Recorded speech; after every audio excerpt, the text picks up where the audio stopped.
অবস্থা কি হলো? তো তিনি বলেন আমাদের অবস্থা হলো দুইটা, জারাফাত মিনহাল উয়ুন ওয়া ওয়াজিলাত মিনহাল কুলুব।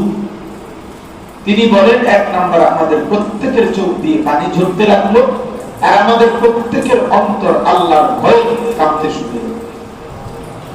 তাহলে আপনি স্পষ্ট শুনলেন হাদিসের মধ্যে যে আল্লাহ নবী সাল্লাল্লাহু আলাইহি সাল্লামের নসিহত শুনে সাহাবায়ে কেরামের হালাত হলো চোখ দিয়ে পানি ঝরলো, অন্তর আল্লাহর ভয়ে কাঁপতে শুরু হলো।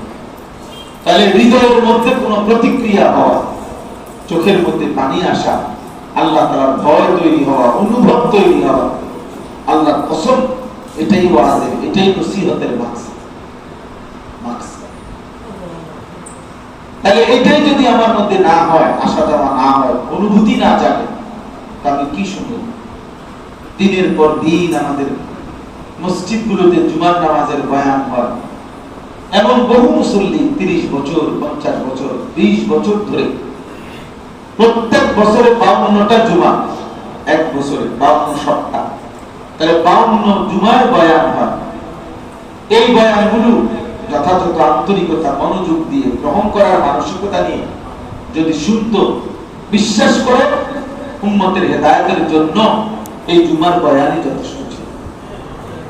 কিন্তু দুর্ভাগ্য আমরা শুনতে চাই না, আমরা মনোযোগ দিই না। কোরআনুল কারীমের মধ্যে আছে আল্লাহ তাআলা বলেন ফাবাশশির ইবাদ আল্লাযীনা ইসতামিউনাল কাওলা